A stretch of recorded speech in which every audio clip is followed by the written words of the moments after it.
We want to send a special thank you to Bailey Pottery Equipment and Ceramics Supply for sponsoring this episode of the podcast. At Bailey, you get the very best products along with extensive product information and excellent prices.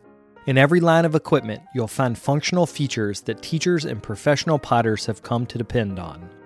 At the Bray, our Bailey gas kilns are the preferred choice among artists who create large work because they're easy to fire and very reliable. If you want to go big, go Bailey. For more information, visit baileypottery.com.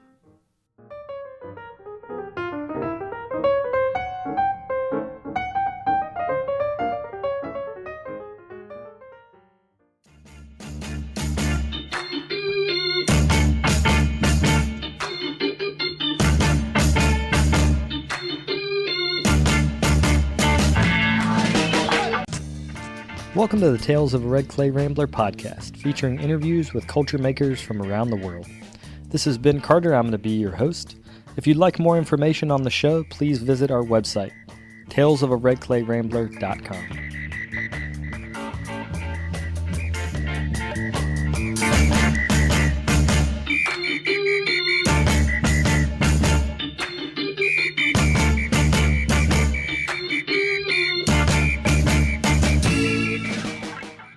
Welcome back to episode 410 of the podcast. Thank you guys for tuning in. Today on the show, I am glad to have Lynn Duryea. She is a ceramic sculptor that's based in Maine and makes minimalist forms that look like bent slabs of metal. In our interview, we talk about the influence and aesthetics of the seaside town of Montauk, where she grew up, as well as the Maine coastline, which has also influenced her aesthetic. We also spend a good bit of time talking about the Watershed Workshop for people living with HIV/AIDS, which she co-facilitated for 13 years, from 1991 to 2004. For the 30th anniversary of the workshop, she co-authored a book with Franklin Brooks on the topic and the importance of that workshop for the participants and the community. If you'd like to purchase a copy of that book, you can get in touch with Lynn. And you can also see examples of her work at lynnduryea.com. Before we get to that, I'd like to thank the folks that have donated to our show. We are listener supported, so I'd like to thank Alexi High, Susan Bowman, and Kate Godfrey. If you'd like to get involved yourself, I'd certainly appreciate it. You can either make a donation at the website, that's talesofaredclayrambler.com/donate, or you can become a patron on Patreon, where there are all sorts of perks, including some podcast swag and a whole dedicated podcast feed called the Tales from the Vault, which features interviews that are no longer available on major podcast servers. Again, the website for that is patreon.com/redclayrambler. Without further ado, we'll get to the interview.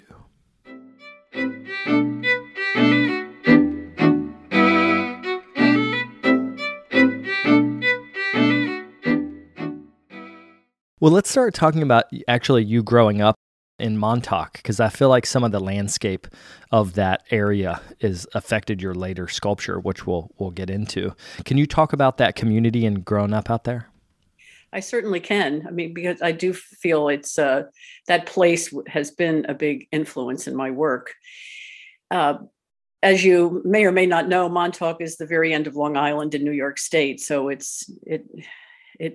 is out there. It's the end. And so it's flat. There's some rolling hills, but it's basically flat and then surrounded by water. And so this incredible expanse, which is something that I grew up with and feel very comfortable with, that just wide open space. And, you see the horizon in almost every direction. And so also the feeling of being on the edge of something where energy shifts. So that shift from land to water, I think that kind of liminal experience also is something that's really affected me. And when I was growing up there, it was not entirely, but largely a fishing community. So there's a big both sport fishing industry there and also a commercial fishing industry there. And my father, among other things, was a wholesale seafood dealer. And Maine, Deer Isle, Stonington in particular, was the supply end of his business, and Montauk the distribution end of his business. So I grew up on working waterfront and was really, I didn't, think about it as a child, but, just being surrounded by all of the people, the boats, the docks, the pilings, the sort of the stuff of working waterfront, and also that work ethic. And so when I visited Maine with him for my father for the first time, I was 23 and just fell in love with Stonington. And largely, the geography is very different, and partially because of all the rocks along the coast of Maine. Montauk is very sandy and spare, but it felt familiar in a really familiar and intriguing, which was an interesting combination. It was in a very visceral way. I had a very strong reaction to both the geography and the architecture of Stonington when I first saw it. And one of the things those communities share aesthetically is that when you're close to salt water, things corrode, so like metal things rust, even paint on houses, the salt air just eats into things, and it creates this patina on everything, a car, a house, a dock, all of it. So can you talk about that aesthetic influence? Because in the sculpture now, I feel like I can really see that in the surfaces. That's really interesting. Nobody has said that before, but it's really true, and I'm very much attracted to weathered surfaces and things that give a sense of the passage of time. And, you can see in my glazes, a lot of them are very crusty and they peel, and you see a layer underneath. There's something about being able to see through one layer to another that I find really fascinating. And I love rust. I mean, it just, the pieces that I started making when I was in graduate school at the University of Florida, the first thing that I started doing kind of larger and more sculpturally had to do with rusty metal. And that, I don't know if you remember Svinga Brothers salvage yard in Ocala, but that's where I got the big sheets of, I went down with my van and loaded it up with large sheets of 22 gauge steel that had been outside. So they just had the most beautiful patina to them. And it's kind of like there's a story there, there's a tale to tell in some way, whatever it is recording. Yeah, and I feel like at the ocean, this process of erosion can happen quicker because of the salt air, but this also happens in any industrial area that has kind of been past its prime. And I see that a lot. And I think I was looking on your website, there's a large photography collection you've built over the years, both as documentation and as art. And a lot of times it's industrial spaces that are kind of, over the hill, they're not necessarily working anymore. So can you talk about how photography has been both a tool for you, like a documenting tool, but also an art form itself? Yeah, it started out, I've done a lot of traveling in the Southwest. And so that's where some of the photographs that are in my book are going out and coming back and then being there. And the interesting thing about those images is I started taking them in decades before I started doing the work I'm doing now. But there was something about those images that really attracted me. And so those were the things that I was recording. And then, much later, I saw a direct connection visually and aesthetically between those and my work. And I wasn't really thinking about so much, I was thinking about it more as a document and kind of food for thought. And then I was asked to be in an exhibit here in Maine, and it was at a school. And the curator wanted me to, it was at Lewiston Auburn College, and the curator wanted to show sort of thought process and preliminary things that would not just the finished work, but, how do you get there? And so that was the first time that I showed the photographs, and then people really responded to them. I thought, oh, okay. So that's, so for quite off and on over a period of time, I would show both of them together. When I was reading up on you to do the research for this interview, it was interesting when you had written something that at some point I realized that a photo I took in 1977 was the thing I wanted to make, or something Right. like that. Yeah. And I think that's been the way I process. I think this is common with artists. Like, we put in information, but you can't necessarily make it come out of your brain faster.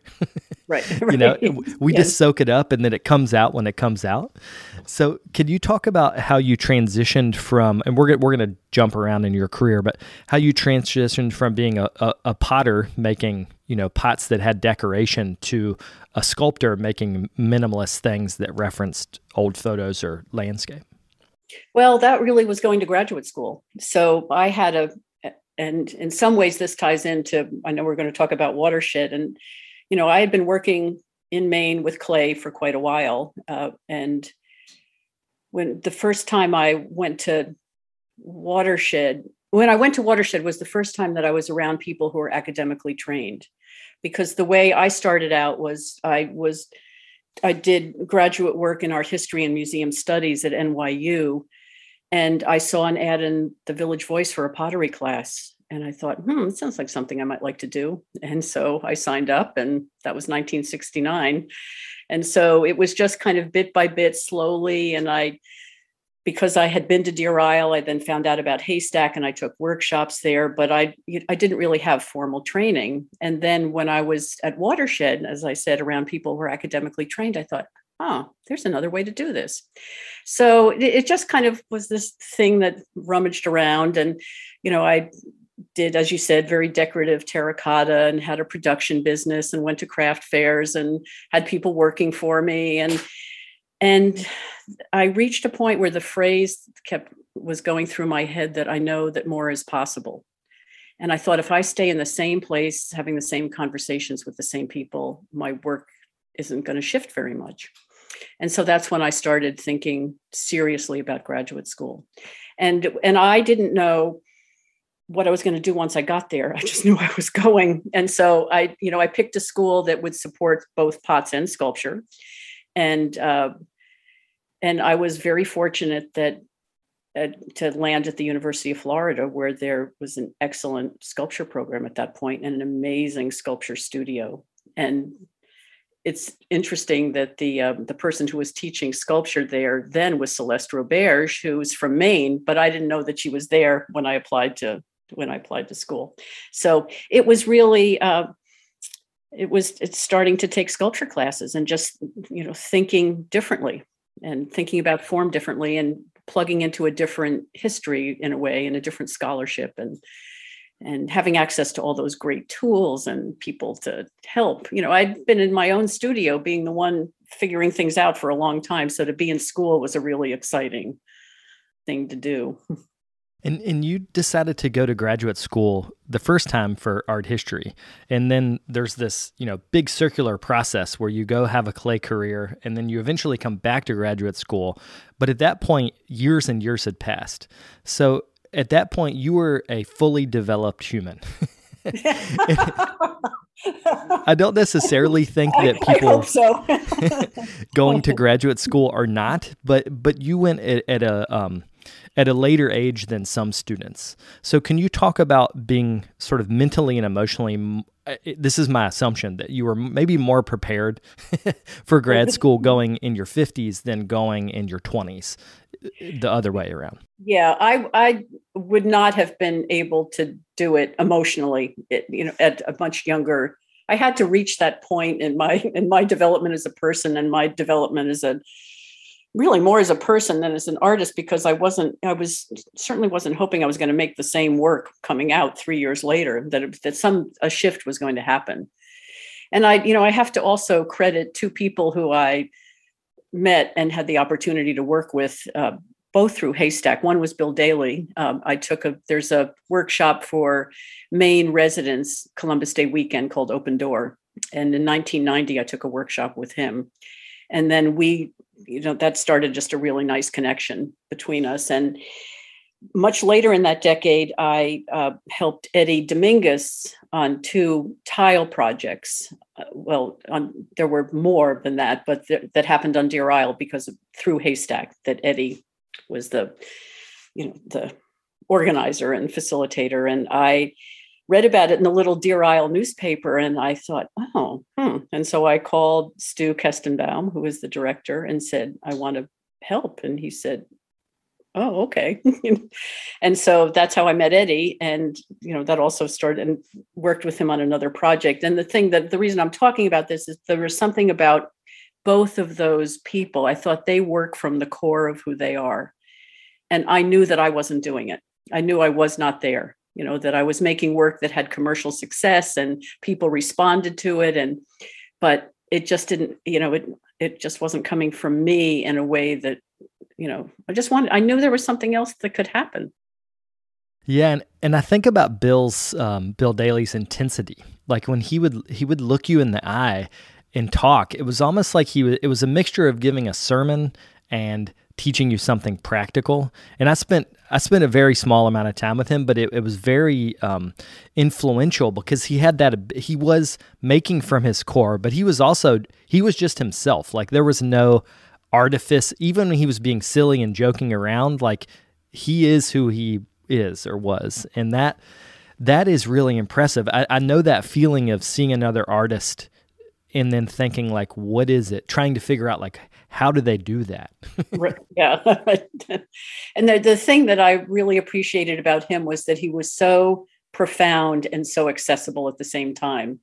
There was just something about his level of comfort with his humanity that he was just an amazing human being in my mind. The jump from pots that are, decorated by hand to minimalist sculpture, like aesthetically, that is just a world apart. So do you think that minimalism was always a part of yourself waiting to come out? Or do you think, like, how did you make that step?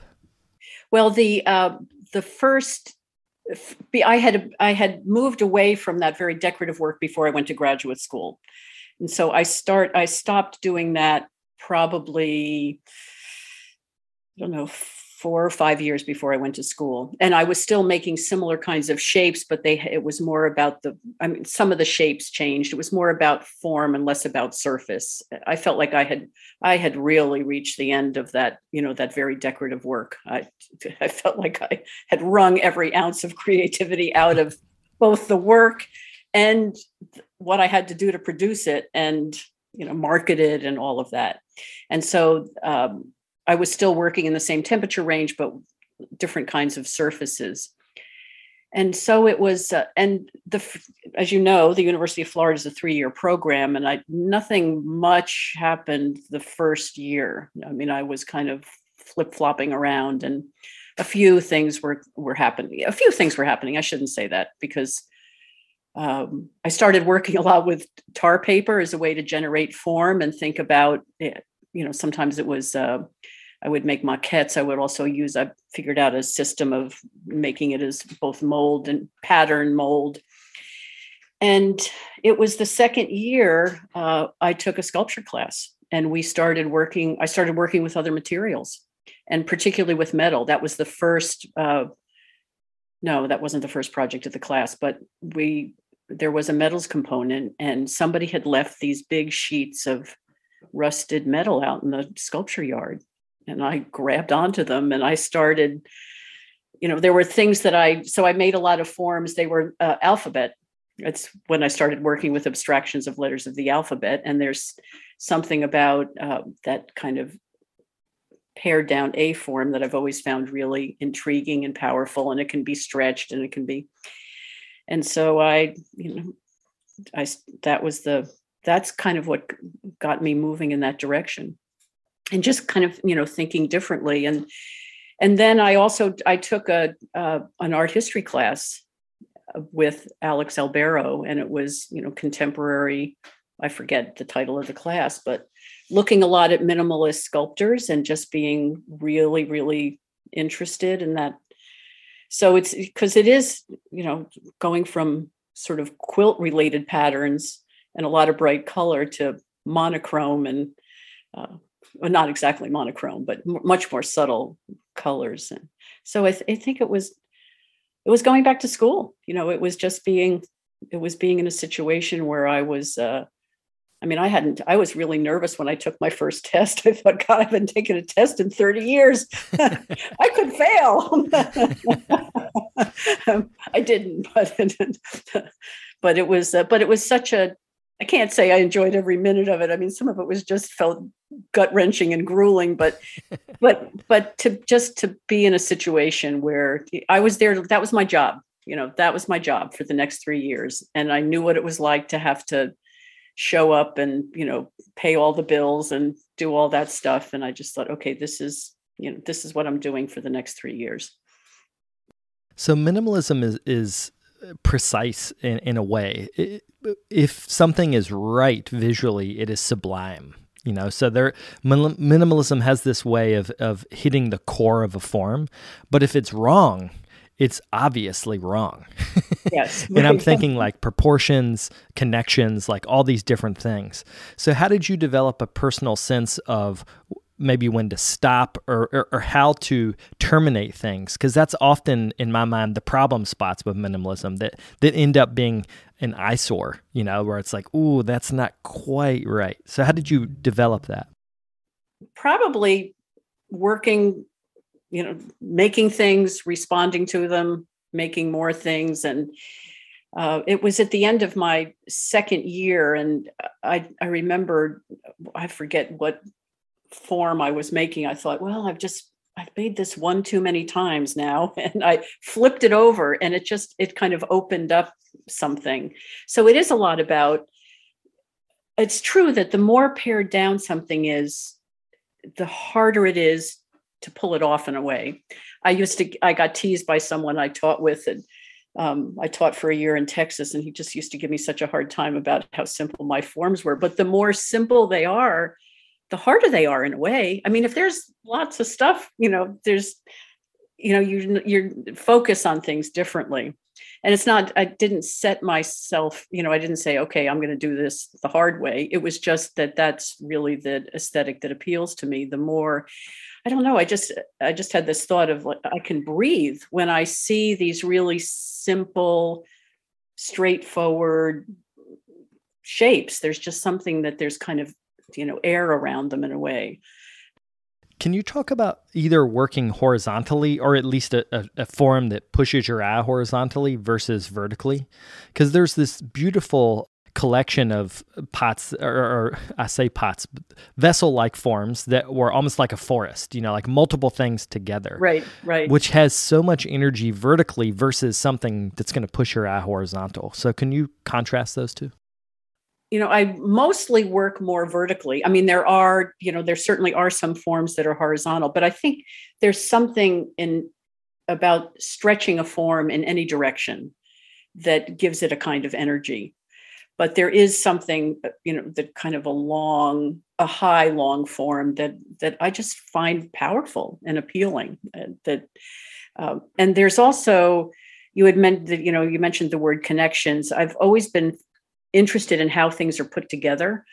Like there isn't a lot of evidence of joinery in the metal pieces and the mixed media pieces. There's more of a sense of joinery than there is in the pieces that are all clay. Those are, and there's so much work you can't see the seams anymore, and you can't, they're there, but you wouldn't really, you don't have a sense of it. By the time I clean it up and everything, it's just so pared down. But some of the metal pieces, the attachments were clear. So that's that is part of the visual language of a piece. Can you talk about being able to manipulate slabs so that they feel like steel? Because there's like so little touch involved. I know you're touching the work, but visually Right. there's no remnants of touch on the back end. So can you talk about doing that successfully? It was interesting when I started to work, because the steel that I first started to work with was 22 gauge. So that's very thin.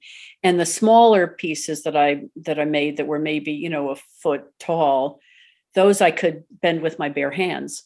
And part of it was that there was the link between the tar paper, the steel, and the clay. And because tar paper has that's, a similar kind of, I mean, it's obviously not as, it's different than a clay slab, but you can wrap it in the same way. And there's that energy that comes from wrapping that, there's, I'll just back up a bit here. There's a character and an energy to a piece based on how it's made. So, I mean, you could make a 2-foot cylinder a lot of different ways in clay. I mean, it could be thrown, it could be slab, it could be, pinched, it could be coiled.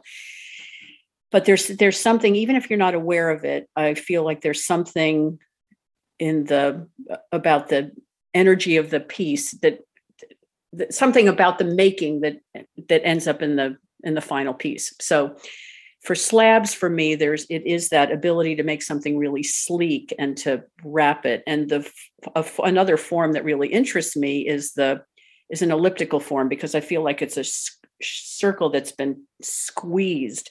And so there's something about that energy. And I learned a lot about, what different materials do. I mean, I think, different materials have both a form and a language to them. And so the wrapping that happens with steel is the same thing or similar in a way to the wrapping that happens with a slab. So that, and I just, I do work hard to get that, to get the final piece being really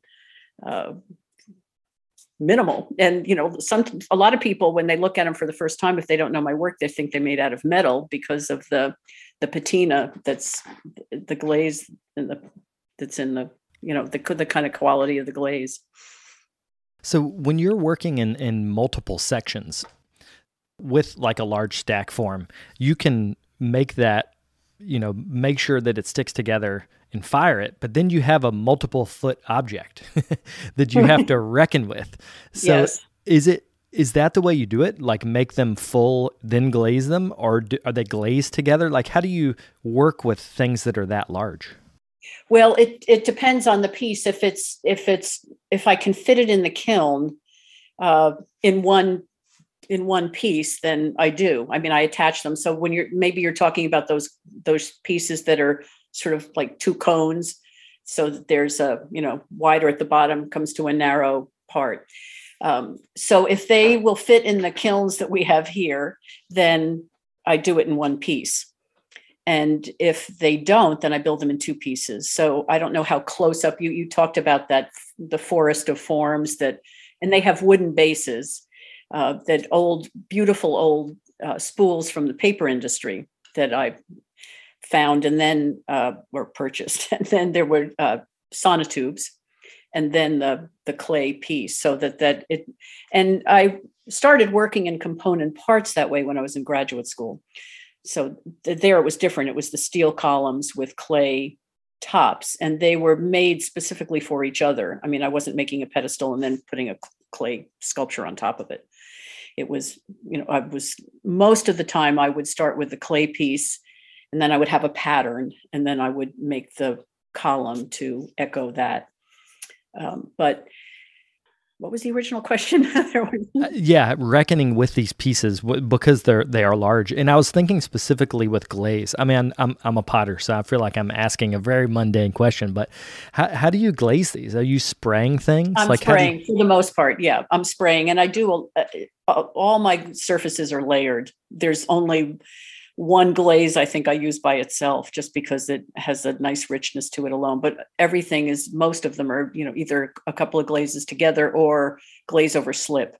So when I came back to Maine and to my studio here in South Portland, I built a spray booth into it. We fortunately had really deep windowsills, so I was able to make a spray booth that went into the window. So most of the glazes are sprayed because I like that quality of the kind of atmospheric unevenness. And so a lot of, sometimes there's a slip that goes down first, or it's glaze over glaze.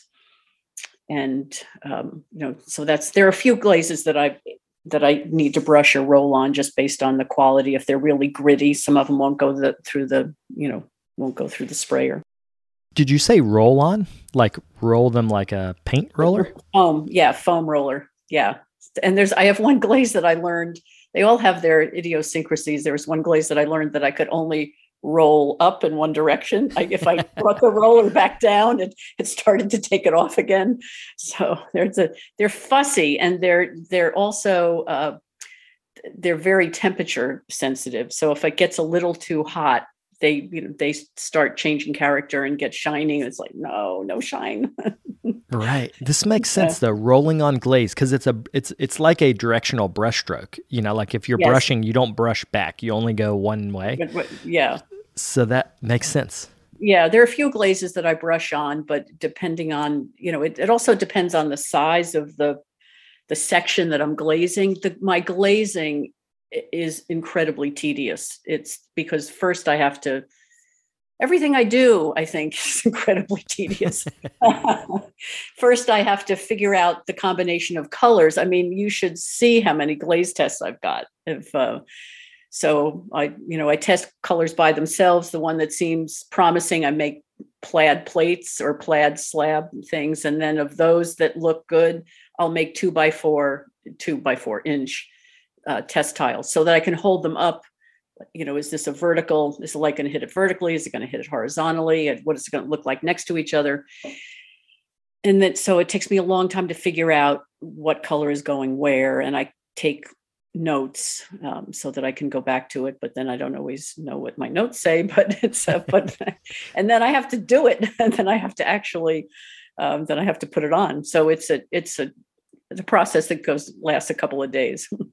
Yeah. And this gets back to this idea that minimalism it's not by nature effortless. Like it takes a lot of energy to make it look effortless, but it's not. Exactly. Yes, that's true. It's true. We'll be right back after a quick word from our sponsors. Scut is a proud sponsor of the Tales of a Red Clay Rambler. Scut Ceramic Products has been in manufacturing equipment for potters since 1953.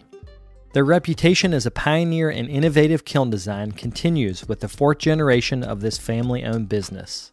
Their KilnMaster touchscreen controller offers a sleek, smartphone-like interface that is both intuitive and packed with powerful tools that allow potters to easily program, diagnose, and remotely monitor their kilns.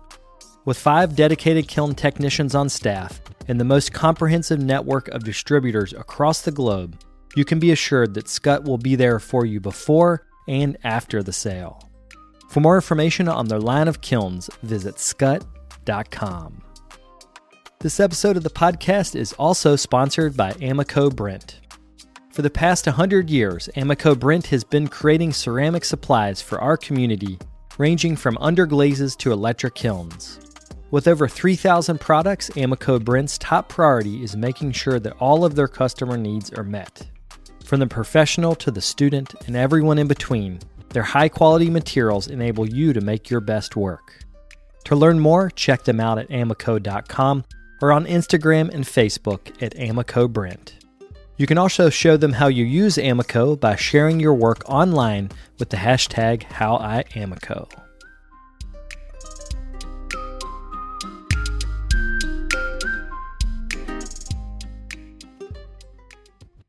Well, let's bring Watershed into this conversation. Can you talk about how you first got involved with the organization or how you even found out about it?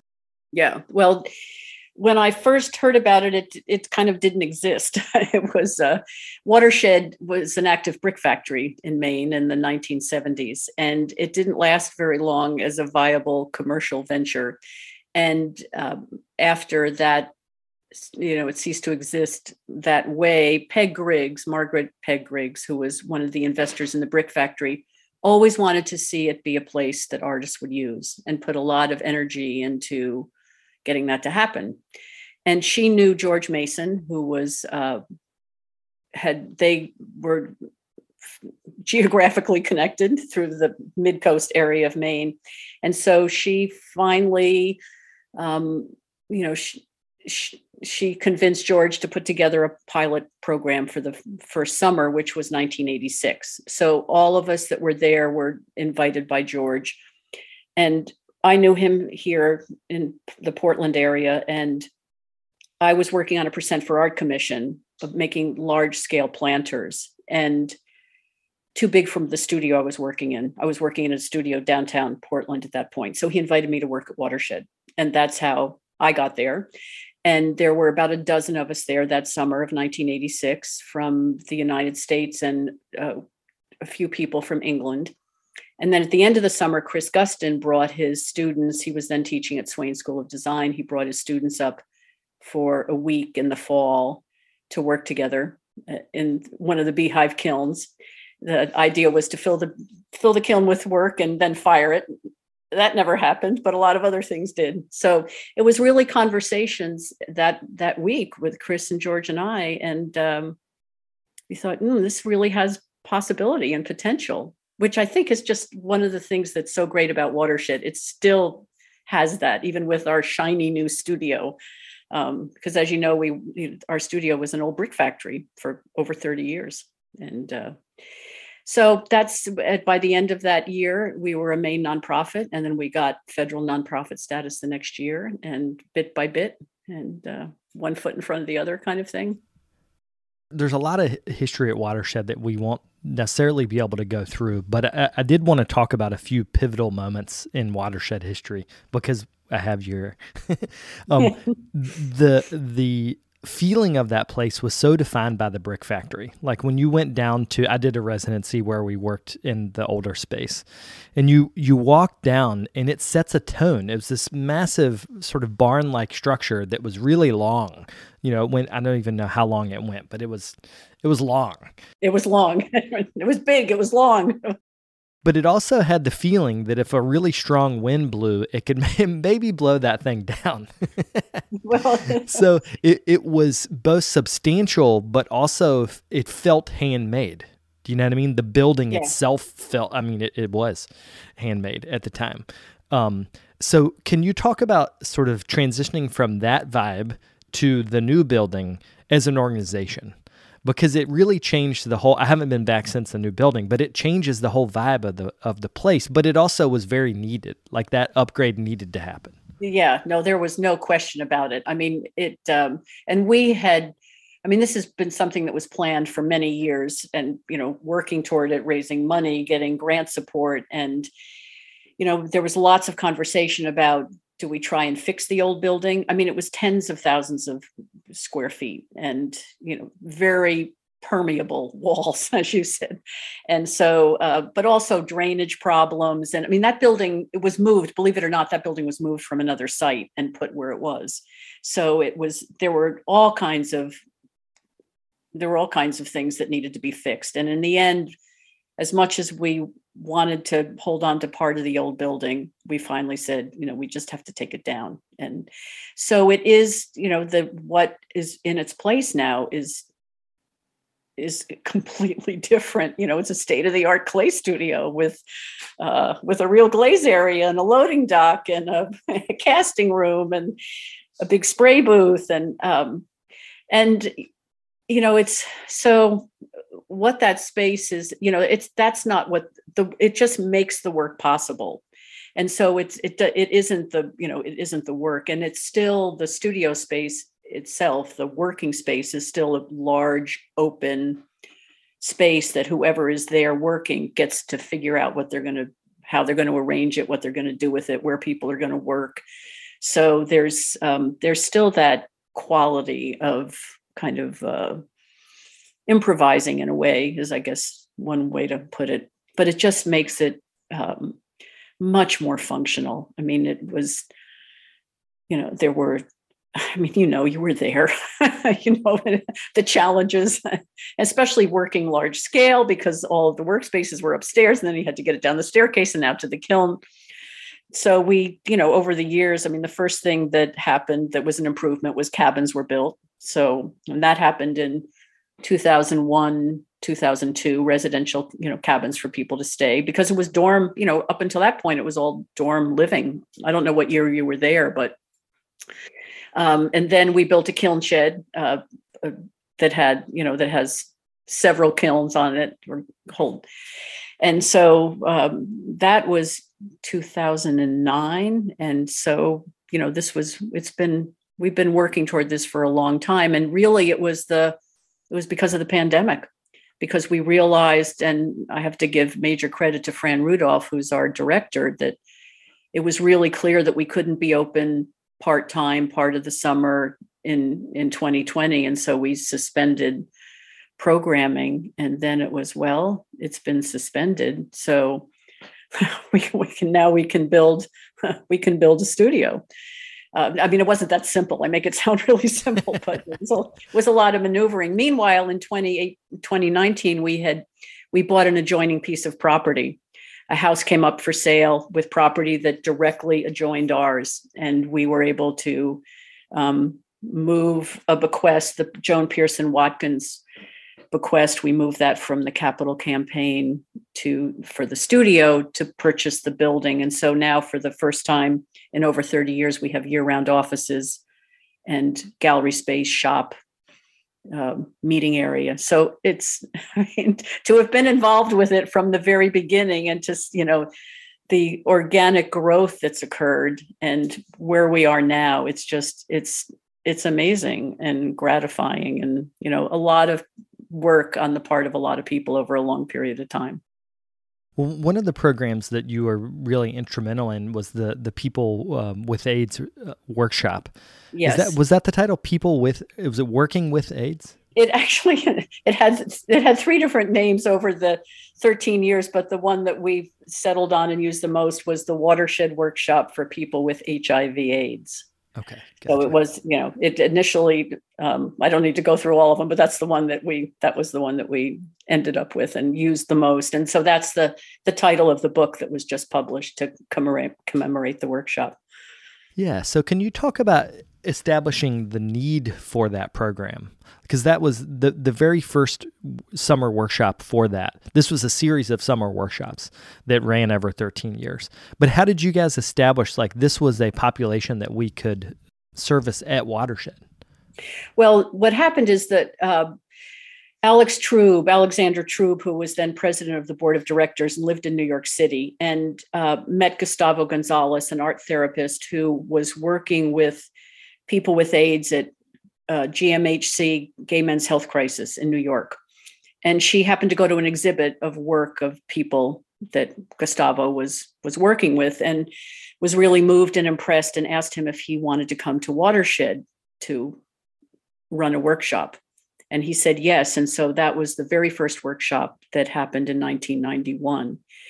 And there's an interesting story. This cycle circles back to Bill Daly, because the 91 NCECA, the Randall session was a panel that Alex helped to put together with Bobby Silverman, Art in the Age of AIDS. And Gustavo was on the panel, along with Garth Clark and Stephen Jansen, who was a collector, and Peter Staley, who was very active in ACT UP, Chris Staley's brother. And Gustavo mentioned this workshop and said, this will run if we have funding. And Bill Daly leaned over and said to me, how much money do you need for this workshop? And I said, I don't really know. But he stood up, and that booming voice of his, he said, if everybody in this audience gives $2, there's going to be enough money to run the workshop. And so, paper bags, backpacks, hats, collected piles of 1s, 5s, whatever. And then both Garth Clark and Stephen Jansen turned their honoraria toward the workshop. And so that's how we funded the first workshop. And I happened to visit during the week that it was going on. And there was just, I think about it somewhat in the same way as the first time I saw Deer Isle. There was just something about being in the presence of Gustavo and these people that just something really, it just spoke to me. And so it's, we need to see how we can get this to continue. And the Watershed, so it wasn't that we said, that's a population that we should invite here. It's kind of really what happened between the panel and Alex and Gustavo. And then, but the Watershed staff and trustees were so receptive to the idea and supportive. And So I got involved, and for the next 12 years, for about half of that time, I was both the program coordinator and the artist in residence, because Watershed staff was minimal at that point. And so Holly Walker was the director. She was our first full-time director. And there just wasn't a way that could happen without somebody else getting involved. It's just so, and we needed to do a lot of fundraising. Watershed didn't have a budget to accommodate it. So there were people in the Portland area who were very helpful with fundraising. And we had a connection through Mark Bell, who's a potter, who was then on the Watershed board he had lived on Cape Cod. And so he knew that there were AIDS service organizations in Provincetown that had funding, and they sent their clients fully funded, which was great for them and great for us. So in the early years, a lot of participants came from Provincetown, but it drew mostly from the Northeast but people, we've had people from California and Texas, and, word spread. And I did outreach in terms of, being in touch with magazines and publications and AIDS service organizations and other places. So from 91 till, I guess, 2004, was that the last year? 2003? Yes. Yeah. 2004. Yeah. The perception of people living with HIV changed pretty drastically. In 91, it was still, there was a lot of stigma. There was also, ACT was it in the late 80s, I think, that ACT, the first treatment for HIV, was introduced. So can you talk just generally about your experience with people dealing with that perception of themselves, because there was a stigma if you had it? Yeah, there definitely was. And so one of the wonderful things about the workshop is that, they were, people with AIDS were not used to being welcomed into, to be welcomed into an organization that would be, and not to say that there weren't, there were a few people, everybody signed photo releases unless they didn't want to, of course, there were people who were very hesitant about, they didn't want their picture taken or seen. And there certainly had to be some conversation with the staff at Watershed, this is not a problem, it's not. But so there definitely was a stigma. And so I think that one of the remarkable things about the workshop was that they were welcomed into a community, and we lived and worked together for, it started out being an 8-day program. We shortened it a little bit over the years. It became, things changed, as you said, with medication. And so it was less, it was still in no way to diminish the seriousness, but there were people who were able to live longer, and that for some people it became more a chronic disease rather than an acute disease and a death sentence. And so, I think I'd said earlier that in the first few years within each workshop, almost everybody had died, and that shifted. And there are people from Provincetown who were, who did the workshop, who are still alive and functioning and doing well and making art, and not necessarily clay, but so that's really gratifying to still be in touch with them, and to hear, we had a book launch for the book a week ago Thursday, and there were a couple of participants who had done the workshop who came back. So it was really stigmatized, and it's interesting, kind of. I don't know if interesting is the word, but so here we are in the middle of a pandemic, and have been for a long time. And it's pretty difficult for anybody. There certainly are people who discount the virus, or, whatever. I don't want to get into a conversation about that, but there were so many people that could ignore the AIDS crisis, the AIDS epidemic. They could ignore it. They could dismiss it. They could blame, because of the population that it hit first in this country, which was, gay men. And so it was, fingers could be pointed, and it, could be all kinds of judgment and blame. And Uh, and so it's just interesting to think, because there are people who are, living with AIDS now, who, they're going through a second pandemic, but a lot of people could, like I said, a lot of people in this country could either ignore it or dismiss it. Government didn't pay any, it was a long time before it was taken seriously and research was done. And I have to think that a lot of it was because of the population that it first affected. The workshop itself had a few different facets. One was clay, because it's a clay center. But then there were also large-scale drawings that were made that were portraits of each of the participants. And then there were also some therapeutic aspects, like Gustavo's an art therapist, and there were always therapists that were a part of that. Can you talk about blending the art part with the art therapy part? Like, how did you guys figure out the balance with that? Mackenzie Harris was a psychotherapist who was then living in Portland. And she and I really formulated how we ran the workshop, which was as you said, clay, but it was a structured workshop. I'll just back up to the question we posed that we tried to answer with the format of the workshop was, how can community and creativity help in healing? And whatever stage people were at. And people were at very different stages. There were people that you would never know that they were sick. And occasionally there were people in wheelchairs. And, there were people who you could look at the pictures and that these were people who were not well. And so that was and because of the community, the kind of community that Watershed is, made that possible, And so we had there was a structure to the day that involved, and I think it was after breakfast and lunch each day, we sat in circles and processed whatever needed to be processed. There was instruction in clay. 145 participants came over the years, and only a handful of people had any prior experience with clay. So there was a lot of, and we worked in the early years, we worked with Watershed clay, which is its own challenge. So after a few years of that, I got the local pottery to donate the clay that came in nice, tidy boxes.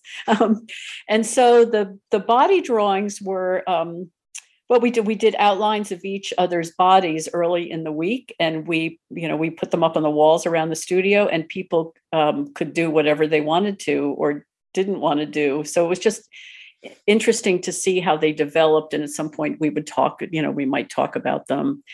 And by the end of the week, each time, or the 8 days, people had, finished them to whatever extent they wanted to. But we weren't saying, well, now this afternoon you have to work on your body drawings. It was more, and so they're passing these images of themselves and each other. And a few years into the workshop, out of the blue, I got a phone call from an artist in Southern Maine, Ellen Hirschberg, who was a mask maker, mixed media artist, and said, I've heard about this workshop. I want to help. And we said, great. And so she would come about the last third of the workshop. So as the clay was drying and we were getting it fired, and we would shift to making masks and dolls. And so it was very, there was a lot of interaction, a lot of, again, it was really unusual for people with AIDS to have somebody touch them. Certainly their close friends and family would have, but, to be drawing people's outlines and working on each other's masks.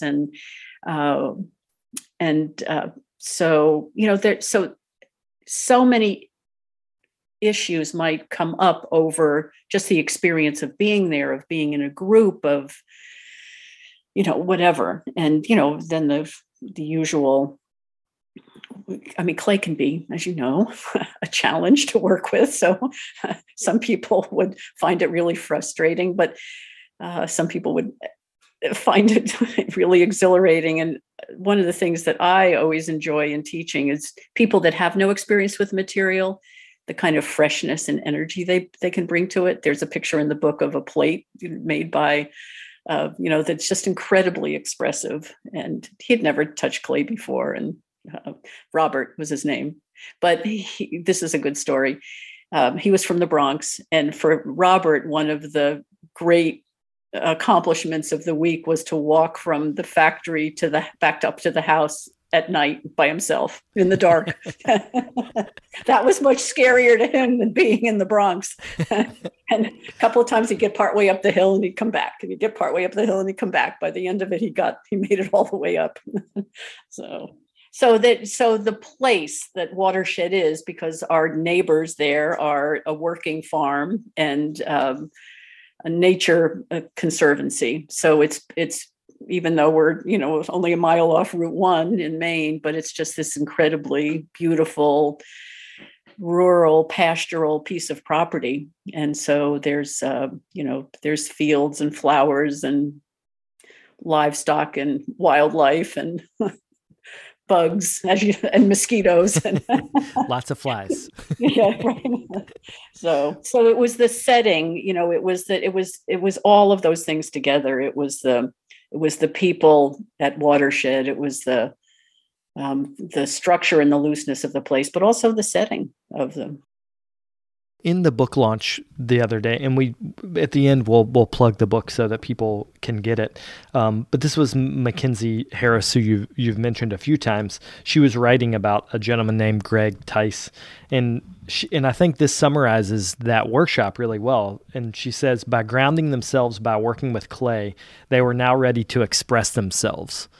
And I think that gets to the heart of clay for a lot of us. Like, touching clay is a settling thing, like it settles the mind, but then it also allows other stuff to come up. Like, I always tell people, like, if you're angry, clay will bring the anger out. And if you're sad, clay will bring the sadness out. That's part of the material. So can you talk about, like, say in the instance of Greg, watching and participating with someone who is, expressing themselves, but maybe getting to know themselves or coming to terms with either their mortality or just acceptance of, I have HIV, this is my life. Can you talk about that and how art plays into that? Maybe I'll talk about Greg specifically in that body drawing, because he made a two-part body drawing. So it was, it evolved from, so it was large. I mean, they were all life size, but his was kind of double life size.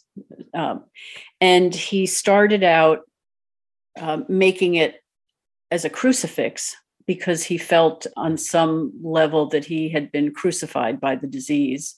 But then it transformed into, he added these angel wings and a lot of color, and it transformed into an angel, because he really, and it was not only Greg that said this, that there were a number of participants in the workshop who said they felt that that it was their salvation in a way. I mean, that sounds strange to say that that a disease that's going to kill you is your salvation, but I think the salvation was part of what you were asking, that it got people to really go inward in a way, and to deal with some things that maybe they had not wanted to deal with, or they hadn't even known was there, whatever, whatever. So for everybody, the path was different. And some people really dove deep, and some people just kept it on the surface, and, whatever they did was fine. I mean, we had no requirements, even though there was a structure to the workshop. There was no poking, prodding, you got to do this, And another important part of it was that Mackenzie and Ellen and I were also part of the workshop. We didn't keep ourselves apart. I mean, we made body drawings, we made masks, we made dolls, and we sat in a circle and we said what we had to say, So I think that was part of the power of it. And you would think that, well, I don't know what you would think, but the energy that passed back and forth between the Watershed staff and all of at that point, all of the staff at Watershed were all ceramic artists. So that all the people who cooked the meals and ran the studio, it's still true for the most part. It's a bigger staff now. So, but anyway, there was a lot of interaction and there was a lot of energy back and forth. And which was a very powerful thing. There were, I mean, you remember how permeable the building is, so that, even though we had our own studio space, you could hear, you couldn't hear everything that we were saying, but you could hear the laughter and you could hear so it was really, I forget, one of the staff people said, I just been so moved by hearing what's going on in this workshop, so that it touched everybody. And it was such a wonderful, it was so profound, but so simple, that it's just basically, here's the space, here are these materials. It's safe here. I mean, that's a lot. It is safe here. Nobody's going to intrude. And there were some, if we were in the middle of a conversation that needed to be private, we put something in the doorway. And, and there were some workshop sessions where people were much more, they wanted more privacy. And so we made that happen, and others didn't care. And so every group was different. Every group had its own dynamic. And I'm really interested in when a workshop takes on a group, when the group becomes greater than the parts. And there's some sense of permission giving, like you mentioned, like you're safe here, you're allowed to be yourself here, you don't have to hide anything here. And there's one photo in the book where someone had taken a Sharpie and written on one of the ceiling joist, I lived here, I loved here, I've worked here. They went through a whole list of things. Right. It ended with something like, and now this space is yours. And it was like this mantra almost. It was this beautiful writing, and it was literally written on the ceiling joist. Yeah, no, it said something like, it was Bill. I came, I wrote, I made, I danced, I played, I cried. It was acknowledging, because the space, and that every workshop happened in that same space. And so, and in the inside of the book, there's the picture of all the names that we started writing each workshop session. We started writing the names, because that's the door to the closet in the back where we kept our materials and stored everything, year to year. We saved that door. That door got, so there are a few parts of the old building that definitely got saved. But yeah, and I just felt, of course, going back year after year after year, that I would feel the presence of the people who had been there before, that it just felt like they were all in the room. And it was so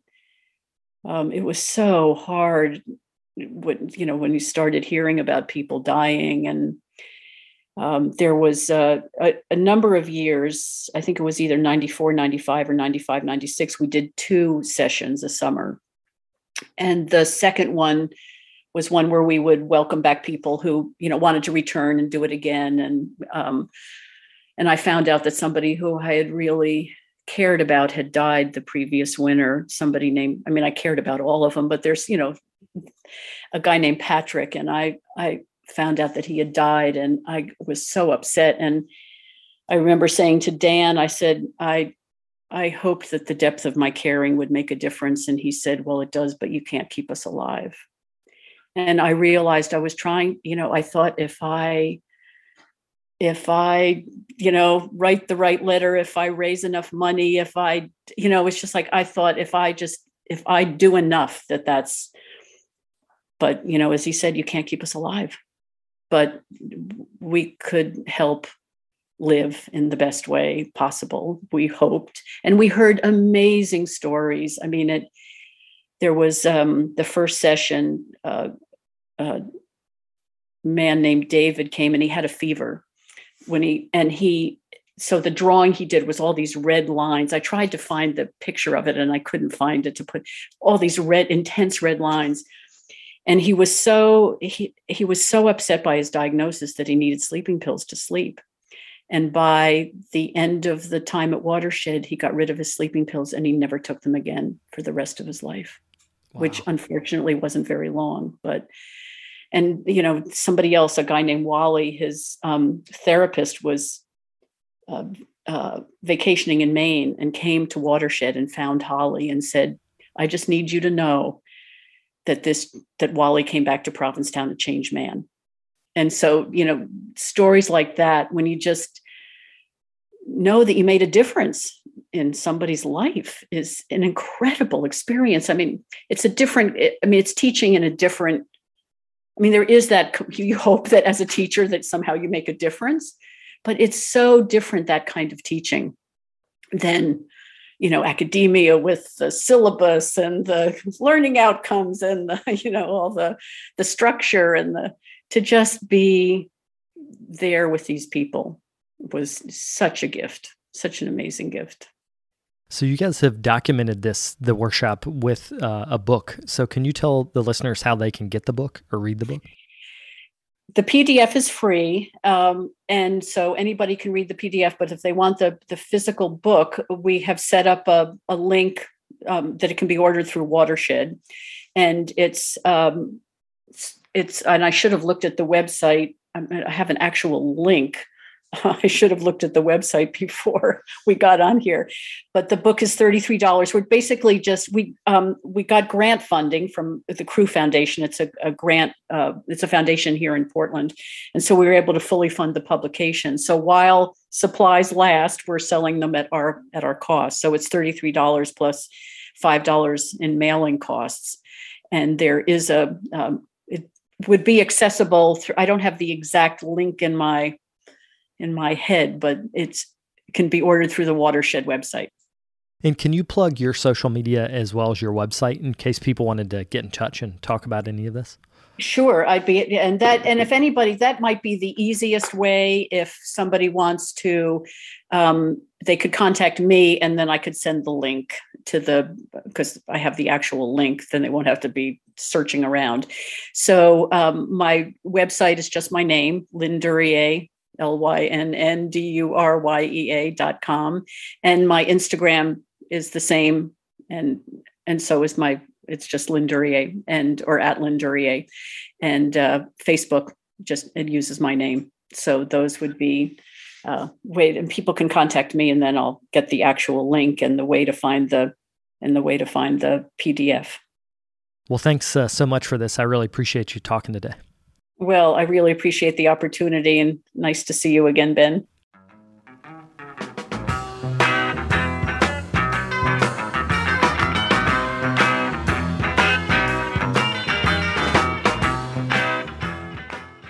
I'd like to thank Lynn for coming on the show. It was a pleasure to chat with her.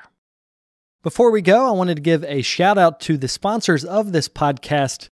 We couldn't make this show without the support of Daly Ceramic Supplies, Amico Brent, and Scut Ceramic Products. For more information on those or to become a sponsor of the show, you can visit our website. That's brickyardnetwork.org. I'll be back next week with another episode. Thank you guys for tuning in. If you'd like more information on the artists on the show, or if you'd like more information about the workshops and events that I'll be having in the next couple months, you can follow me on Twitter, Instagram, and Facebook under Carter Pottery. Another great way to support the show is to leave me a comment on iTunes. To do that, search Tales of a Red Clay Rambler under iTunes Podcasts, and you'll find a page that's linked to our show. Thank you guys for the support.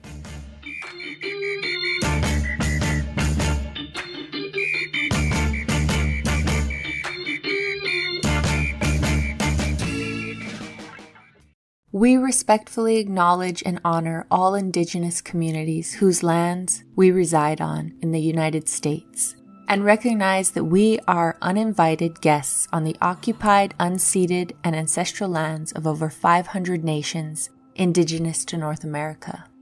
By acknowledging and reflecting upon the contemporary lived experiences and histories of the Indigenous peoples here and globally, we may begin to take essential steps towards creating a more equitable world. Learn more through the hashtag Honor Native Land initiative of the U.S. Department of Arts and Culture, and consider contributing to Indigenous-led organizations doing important work to further health and wellness, sovereignty, and self-determination of the first people of the lands you reside.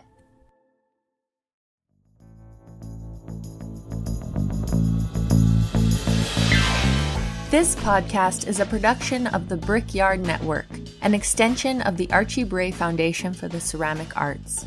To find out more about our lineup of ceramic podcasts, visit brickyardnetwork.org.